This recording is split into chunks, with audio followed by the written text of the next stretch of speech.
I found a GPS tracker sewn into the lining of my work bag 6 months after I broke up with her. It was a Tuesday. I remember that because I just finished a meeting with my manager about shifting some of my responsibilities onto a new hire. And I was heading back to my desk feeling half relieved and half worried it was the start of a slow push out. My backpack had fallen off the chair earlier that morning and split a seam near the bottom corner. It wasn't a huge rip, but it had been a gift from my dad, and I figured I could fix it instead of replacing it. I brought it home with the plan to patch it up that night. I'd never sewn anything in my life, so I looked up a tutorial, grabbed a cheap sewing kit from the drawer, and started turning the bag inside out to see what I was dealing with. The tear was small, maybe 2 inches, and the inner lining had come away just enough to show the foam padding beneath. I stuck my fingers inside to smooth it out, and I felt something hard. Not stiff fabric or a zipper, but something plastic and unnatural, about the size of a stick of gum. At first, I thought it was some leftover piece of packaging or a broken pen cap jammed in there. But when I pulled it out, it had weight. It was matte black and smooth. And there was no label, just a seam along one side and a little recessed circle that looked like it could be a light or a button. I just stared at it for a minute, then I flipped it over and saw a SIM card slot. That's when my stomach dropped. I had no idea what I was holding, but I knew it wasn't normal. I went to my laptop, typed in the model number printed in tiny letters near the bottom, and within a few seconds, I was looking at a page for a real-time GPS tracking device. It was marketed as a vehicle tracker, about $35 online. Some models had magnetic backs so they could stick to a car chassis. This one had been sewn into my bag. I sat there on my couch in silence, holding it in both hands, trying to slow down my breathing. Nothing in my life had ever made me feel like that. It wasn't just fear or confusion. It was something colder, like being watched but not knowing for how long. I put the tracker on the coffee table and stepped back like it might explode. I kept thinking maybe I was overreacting. Maybe it had gotten in there some other way. Maybe someone at work played a dumb prank. But the bag had been with me every day, at the office, at the gym, on the bus, everywhere. I always kept it close. And then I remembered 6 months ago. That's when I ended things with Anna. We'd been together for just under 2 years. The breakup wasn't dramatic, at least not from my end.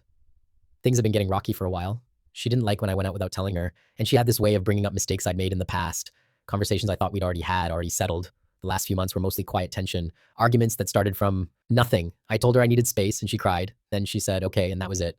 She moved out of my apartment 2 days later. We hadn't spoken since. Not directly, anyway. There were some messages the first week, nothing threatening, just questions. A few I miss you texts I didn't reply. She stopped after a while, but now this. I hadn't thought of her in weeks, and now I was standing in my living room with a GPS tracker in my hand, pulling out old memories like crime scene photos. My mind raced through the timeline. When did she have access to the bag? I tried to think back. Did I leave it at her place? Did she borrow it? Nothing made sense. The bag had always been with me, but I wasn't careful with it. I threw it on the floor, left it in my car, kept it at my desk when I went to lunch. She could have found it at any point before we broke up, and I called my friend Eric. He works in IT and is the closest thing I have to someone who'd know what to do in a situation like this. He came over that night, brought some tools, and looked at the tracker. He confirmed it was active until I pulled it out. It had a blinking signal indicator inside the seam.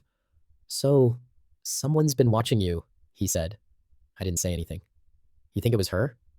I shrugged, but I already knew the answer. He handed it back to me, and I wrapped it in aluminum foil and stuck it in a drawer. I didn't want to throw it out yet. I didn't know why, but it felt important to keep it. For evidence, or something. I don't know. That night, I barely slept. Every creak in the floorboard sounded like a knock. Every car pulling up outside made my heart jump. I wasn't scared she was going to show up, not exactly. I was just unsettled. Like I'd missed something. Like there had been a second version of my life playing in the background, and I had only just now tuned into the channel. I didn't go into work the next day. I said I had a stomach bug, which wasn't entirely a lie. My insides were in knots, and I couldn't eat more than a few bites of toast. The tracker sat in a Ziploc bag on my kitchen counter, wrapped in foil. I kept looking at it like it might start blinking again or make a sound or do something to prove I wasn't overthinking it. But it just sat there. By mid-morning, I decided I needed to know more. Not just about the device, but how it got there, when. I took the bag into better light and inspected the seam. It looked deliberate. I could see where the original stitching ended and newer threads started. It was subtle, but not factory quality. Whoever did it knew how to sew, but wasn't trying to make it invisible. I took pictures of everything, the bag, the seam, the tracker. I opened the tracker again to see if there was any storage or memory, but it wasn't that kind of device. It just sent a location ping, probably to an app or website. That was the part that chilled me. Someone had been looking at a map with my movements on it. They knew where I went, how long I stayed, what route I took home, for how long, weeks, months. The idea that it could have been anyone else felt ridiculous. Anna was the only person who had ever been close enough for long enough to do something like this. I just couldn't understand why. I hadn't done anything to provoke her. We'd argued, sure, but I'd never cheated, never lied to her, never screamed or threatened. We just didn't work. And she agreed. She said she understood. I thought about confronting her, but that didn't feel safe, and I wasn't even sure what I'd say. Hi, it's me. Did you sew a GPS tracker into my bag 6 months ago and monitor my location ever since? I didn't want her to know I'd found it, at least not yet. I wanted to see how far it went. So I dug up my old texts and messages. There wasn't much. She stopped messaging me about 2 weeks after the breakup. The last thing she'd said was, I know you probably don't care, but I still worry about you. That's all. At the time, I thought it was just sad. Now it felt off. I also remembered she had access to my old laptop for a while. It wasn't until after the breakup that I realized I'd never changed my passwords. I did a full reset back then, just in case. But what if she logged in before that? What if she installed something? Paranoia doesn't hit you all at once. It builds. Every normal thing starts to feel suspicious. The Amazon box by the door, the Facebook friend suggestion, the woman on the corner who looked at me a second too long. I tried to focus on facts. I went through my calendar, my photos, even my ride history on Uber. I looked for patterns, recurring stops, places where I stayed too long or too late. There wasn't anything incriminating, just normal life. But seen through a stalker's eyes, even normal starts to feel loaded. That evening, I went over to Eric's place. He had better tools and some forensic software he used for side projects. He offered to scan my phone and laptop to look for signs of tracking apps or remote access. Nothing obvious showed up, but he said the tracker alone was enough of a red flag. She definitely put it there, he said. How can you be sure? Because it's not random. That's the kind of thing you do when you want control, not just curiosity. I didn't like hearing that, but I couldn't argue. Eric pulled up a YouTube video showing how to set up that exact tracker. It was dead simple. You bought it, charged it, installed the app and sewed it or stuck it to whatever you wanted. Then you could see live location updates on your phone. The part that caught me was this. It had a motion sensor. It only sent pings when the object moved. So if it sat still overnight, it wouldn't drain battery. That meant the person monitoring me would have known when I left for work, when I got home, when I stayed out too late. Did you ever notice anything weird? Eric asked, like her showing up somewhere or knowing something she shouldn't. I had to think about that. There was this one time, maybe 3 months after the breakup, when I ran into her at a grocery store across town. I don't shop there often, and it was late. She said she'd been visiting a friend nearby and was just picking up some things. I believed her. I didn't think twice. But now it felt staged. I started thinking of other moments like that. Coincidences that weren't just bad timing.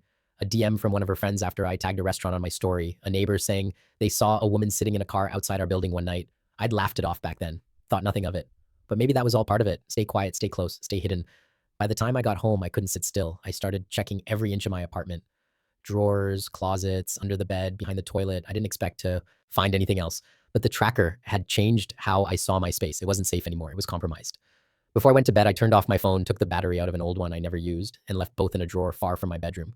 I didn't know if it made a difference. I just didn't want anything near me that could transmit or record or track. When I finally fell asleep, it was the kind of sleep where you don't dream, just a black, heavy void. And when I woke up the next morning for a few seconds, I forgot. Then I saw the foil-wrapped tracker on the counter, and it all came back. 3 days after finding the tracker, I still hadn't contacted Anna. I wanted to, but not to talk. I wanted to see how she would act if she didn't know I knew. I didn't trust her anymore, and more than anything, I wanted to be sure. Not just guesses, not gut feelings. I wanted something that couldn't be explained away. So I made a plan. I started carrying the bag, again, but without the tracker. I left the torn seam open and made sure it was visible. I carried it into work and left it on my desk, the same way I always did. Went to the gym with it, stopped for coffee. If she was still watching, she'd notice something was off. Nothing happened for a few days. But on Friday, something weird did. I got home around 7 p.m. and noticed my door didn't click the same way when I closed it. It locked, but the latch didn't feel tight. It was a small thing. Most people wouldn't have thought twice. But I'd lived in that apartment for 4 years. I knew how the door sounded. I checked the deadbolt. Fine. Chain lock still hanging where it should be. Nothing obviously disturbed. But I couldn't shake the feeling someone had been there. I walked the apartment, checked drawers, closet doors, even small things like the position of the shampoo bottles in the shower. Then I looked at the bag again. The lining had been moved. Not just the seam. I'd left it messy on purpose. Thread hanging slightly out, uneven. Now it was tidier. Someone had started to restitch it. I went cold. I took it under my kitchen light and confirmed it. Someone had threaded a needle and made 4 clean stitches to close the gap. They'd stopped before finishing, maybe because they were interrupted or unsure how far to go. But it was different. I hadn't touched it since Tuesday. That's when I knew absolutely that it had been her. I hadn't told anyone else, not even Eric, that I was using the bag again. And I kept it with me, except when I was asleep or at work. So unless someone broke into my office, it had to be my apartment. And the only person who would try to cover up the missing tracker was the one who put it there. I texted Eric right away. Me, she came into my place, bag's been stitched. He called me within seconds. I told him what I saw, what I felt, and he said the obvious. I had to call the police. I didn't want to, didn't feel ready. But I also knew I couldn't keep pretending I could handle it on my own, so I did. That night I went to the local station with the tracker, the photos I'd taken, and the bag. I told them everything. The officer I spoke with was calm and professional. He took notes, asked basic questions. When I found the device, whether I'd noticed signs of break-ins before, if I had any messages from Anna that might show intent, I gave them everything, even the old messages. The officer nodded and said they'd open a report but couldn't do much without clear evidence. He explained that since we'd been in a relationship and unless there were signs of forced entry or direct threats, it was hard to press charges just from suspicion. He did say something else, though. If she's tracking you and entering your home, this probably isn't the first time she's crossed a line.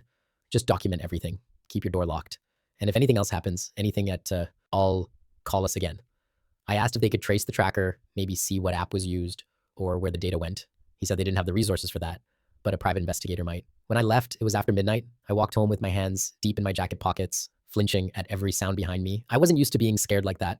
I'm a pretty average guy, decent job, few close friends, a quiet life. I've never dealt with anything like this before. The next morning, I bought a security camera, just a small one, battery powered, easy to hide. I stuck it above my kitchen cabinets with a clear view of the front door. Then I installed a second one in the hallway pointing toward the bedroom. I didn't tell anyone. Sunday passed with no incident. Then Monday night, around 3:20 a.m., I got a motion alert on my phone. I sat up in bed, heart pounding, and opened the app. There she was, clear as day. Anna. In my kitchen. She was wearing a hoodie, pulled halfway over her head, and holding something small in her left hand, thread and a needle. She walked straight to the bag, looked inside, opened the lining again, and froze. She noticed the tracker was gone. She turned around, quickly scanned the room, then walked straight back to the door and left. The video was short, maybe 15 seconds. No audio, but crystal clear. She'd used a spare key, the same one she used to have when we were together. I never changed the locks. I didn't wait this time. I got dressed, took the footage, and went straight back to the station. They opened a case on the spot. This time, it wasn't just suspicion, it was evidence. They brought her in the next day. I wasn't there, obviously, but the detective called to let me know. They said they questioned her for nearly 2 hours. She didn't deny entering the apartment. She said she still had the key by accident and thought I wouldn't mind if she came by just to see something.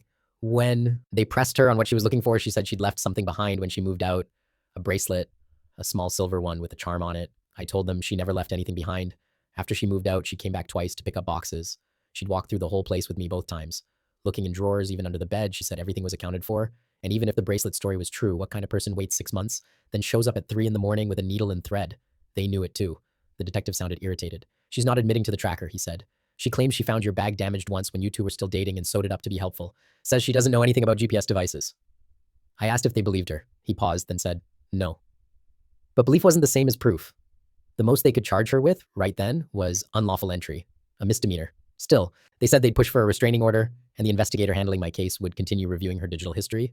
They'd requested access to her phone and laptop, but she declined to surrender either. That meant a warrant, which could take time, if it happened at all. I hung up, frustrated, not at the police, really, just at how slow everything moved. I changed the locks that day. It felt overdue. The locksmith didn't ask questions, but I felt like explaining anyway, just to say the words out loud, to prove to myself I wasn't being dramatic. When I told him, he just nodded and said, "You're not the first." That hit me harder than I expected. After the locks were changed, I texted Eric and told him everything that had happened, how she admitted to coming in, denied the tracker, but still didn't explain the thread and needle. He offered to come stay the night, but I said no. I needed to be alone. I needed to feel like my place was mine again. That night, I sat on the couch and looked at the tracker one more time. I hadn't touched it since handing it over to the cops, but they let me keep it for now while they filed the request for her digital info. I held it in my hand for a long time. It felt heavier now than it did when I first found it, like all the lies and surveillance were trapped inside. Around 10, my phone buzzed. It was a message from an unknown number. No name, just a local area code. "I'm sorry, I just wanted to know you were okay." I stared at it. No punctuation at the end. No context. But I knew it was her. I didn't reply. A minute later, another message. "I didn't want to bother you. I just missed you. That's all."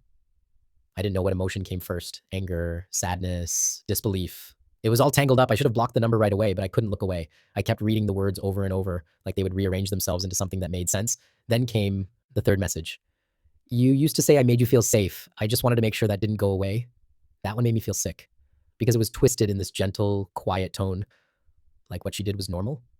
Like sewing a hidden tracker into someone's bag was just an extension of love. I finally blocked the number. The next morning, I installed a third camera, this one outside my apartment door, pointing at the hallway. I didn't care if it was allowed by the building or not. I needed to see who was coming and going. I also took the bag and put it in the storage unit in the basement. I didn't want it near me anymore. Every time I looked at it, I felt watched. The rest of the week passed without incident. No calls, no messages, no unexpected visits. I didn't know if she got scared or if she was just waiting. That was the problem. I didn't know her anymore. Or maybe I never really did. Friday night, I had dinner with Eric at a place near the water. I hadn't gone out since everything started. It felt weird to sit across from someone, make jokes, eat fries, and pretend I wasn't watching every person who walked past the window. Halfway through the meal, he asked, "Do you think she did this before with someone else?" I hadn't considered that, but now I couldn't stop. What if this wasn't new behavior?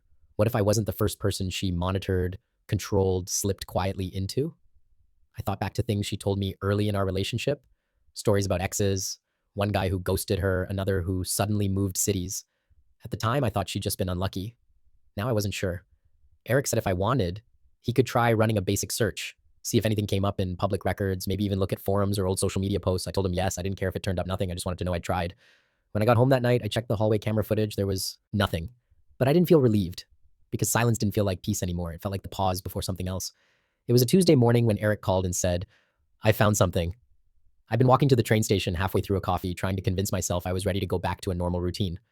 Work had become a place I could hide in, if only because no one there knew anything was wrong. But when I heard Eric's voice, I stopped cold on the sidewalk.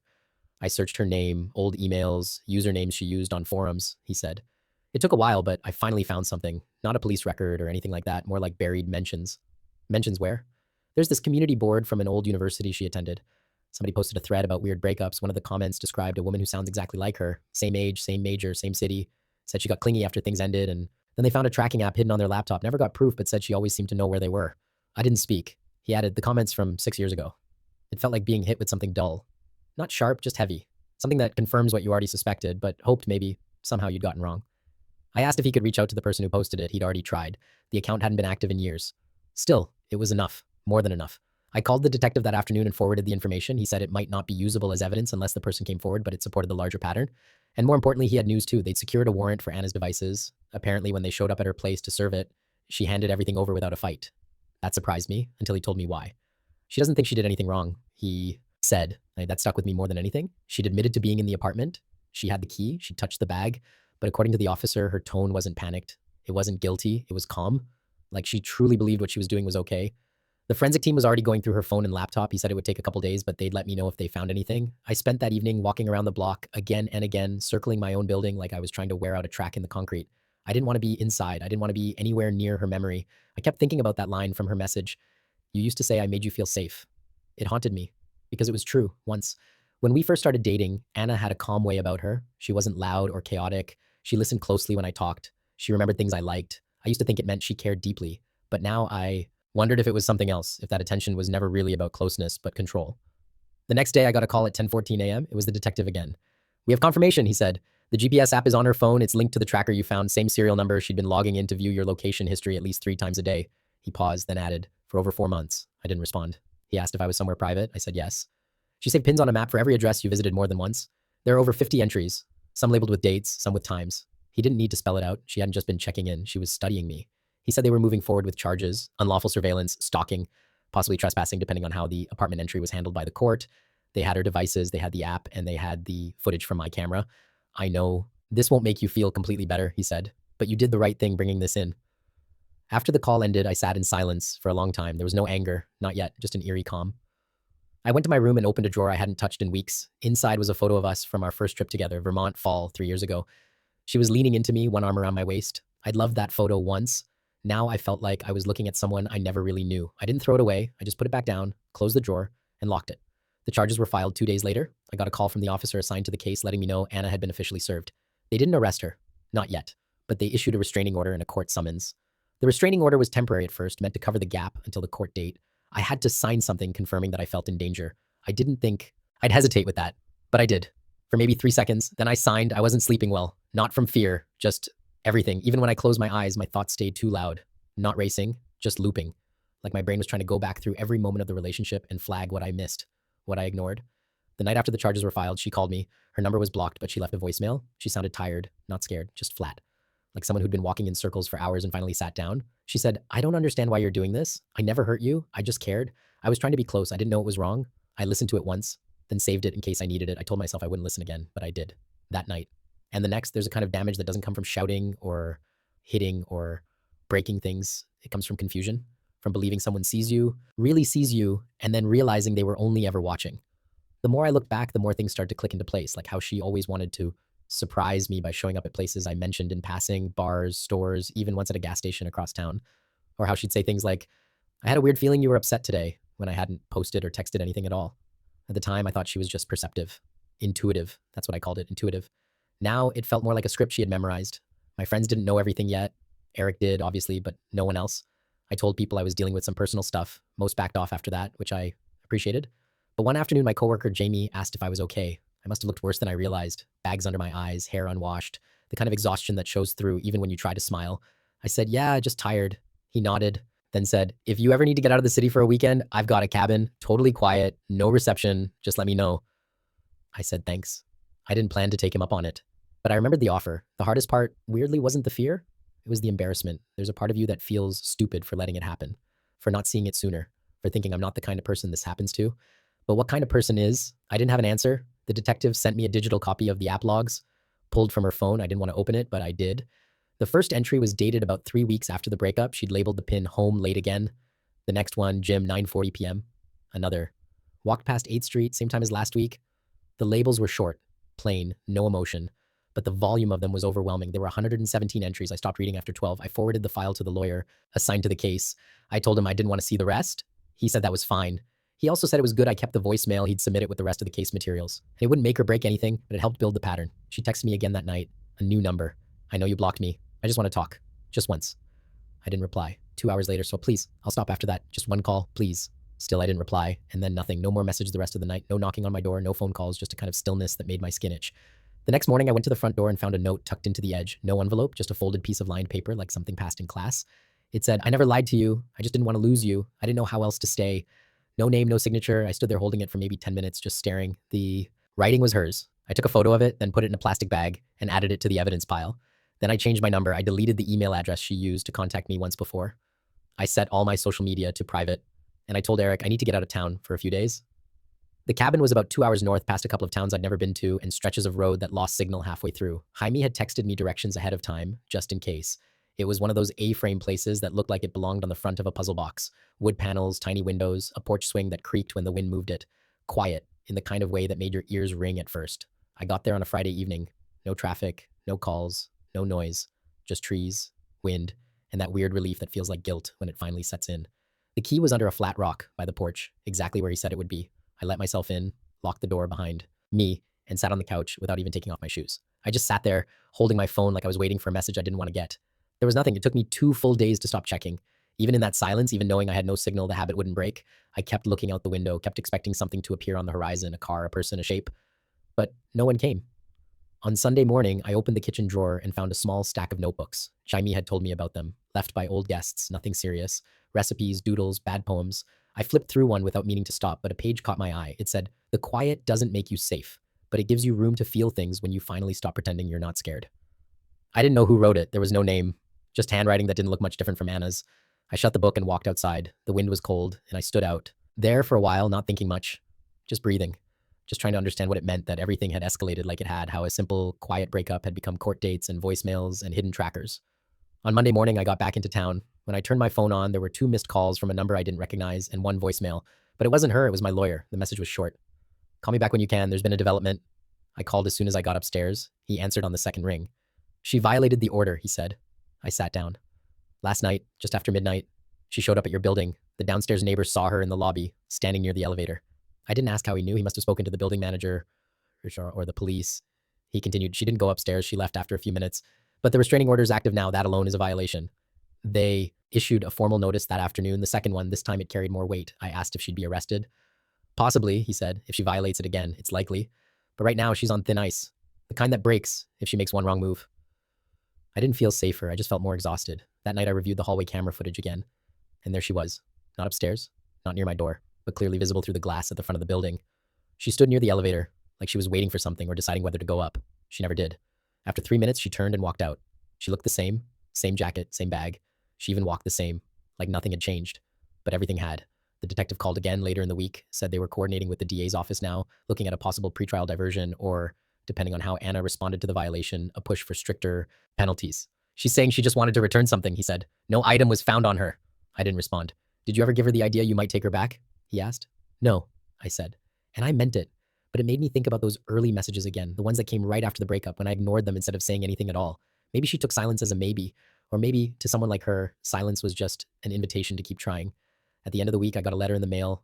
Not from her, it was an official notice of the court hearing, date, time, case number. I held it in my hands and realized that this right here was real now. Not just a situation I was reacting to, but something that was going to follow both of us into real consequences. She'd watched me for 4 months, tracked me, entered my home, and now it was going to be on record.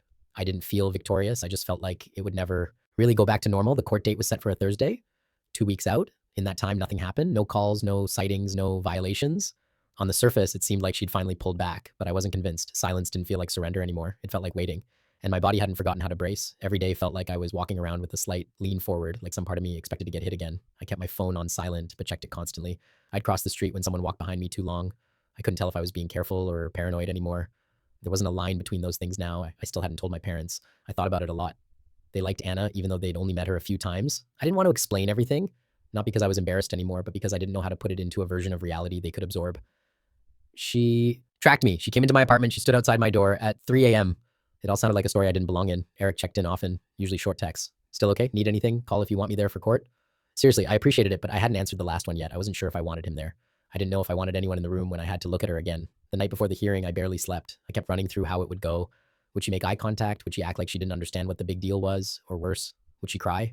I didn't want to feel sorry for her, but that was the problem. Somewhere, buried under everything she'd done, was the memory of someone I used to care about. Someone I let close. Someone I said things to in the dark when the world felt small and quiet. That version of her wasn't real anymore. Maybe it never had been. The morning of the hearing, I put on the cleanest shirt I had that didn't look like I was trying too hard. I sat outside the courthouse in my car for 10 minutes before going in. The building was sterile and too warm with the faint smell of coffee and floor cleaner. They called my name. I signed in. I sat on the bench. She showed up 10 minutes later. She walked in alone. No lawyer, no family, just her and a small tan purse. She wore a jacket I remembered from our last fall together, dark green, frayed at the sleeves. She sat down on the other side of the waiting area and didn't look at me. But I looked at her. She looked tired, not disheveled, not dramatic, just worn out in that quiet, hollow way. Her face was thinner, eyes a little sunken. She stared straight ahead, hands resting in her lap. When they called us in, we both stood. She didn't glance my way. Inside, the judge was brisk. Professional, not unkind. There was no jury, no dramatic scene, just statements, documents. The detective had already submitted his report and the footage and the logs pulled from her phone. My lawyer said everything that needed to be said. I didn't have to speak much, just confirm what happened. That the bag was mine, that I hadn't given her permission to enter, that I never consented to being tracked. Then it was her turn. She stood. Her voice was quiet. She said, I didn't mean to hurt him. I didn't know how to be alone. That was it. No denial, no explanation, just that. The judge ruled in our favor. The restraining order became permanent. The court mandated counseling and banned her from contacting me in any way. Phone, message, mail, anything. If she violated it again, the misdemeanor would escalate to a criminal charge. When it was over, we stood and turned to leave. As I walked past her, she didn't move. But as the door shut behind me, I heard her say my name. Soft. Almost like a memory trying to be real again. I didn't look back. I got in my car and sat there for a long time before driving away. Back at my apartment, everything was the same. Same couch, same desk, same shelves. But I didn't feel like I lived there anymore. It felt like a place where something ended. Something that started quiet and soft and ordinary, then slid slowly into something I still didn't have a name for. Later that night, I found the note again. I didn't want to lose you. I didn't know how else to stay. I held it over the sink and lit a match. It curled, blackened, and disappeared. A month passed. I kept waiting for something, another call, a letter, a violation, but it didn't come. She stayed quiet. No signs, no sightings. It was like she'd been erased from the edges of my life in one clean sweep. But the mark she left didn't go with her. It stayed, the way a scar does. Not angry, just always there. I thought about moving. At first, it was just a vague idea, something to entertain during the moments when the apartment felt too familiar, too exposed. But it didn't take long for it to feel like the only real option. Every corner of that place had absorbed something I couldn't quite scrub out. Even with the cameras, even with the locks changed. I still woke up sometimes expecting to hear the sound of the door handle turning. I started browsing listings on my lunch break. Nothing serious at first, but then I found a place, a small third floor walk up on the other side of the city, farther from downtown, near a park I used to run through when I first moved here years ago. It wasn't fancy, but it had sunlight and thick walls. The landlord didn't ask many questions. I signed the lease 2 weeks later. Packing was harder than I expected, not because of the effort, but because of the decisions. What to take, what to leave.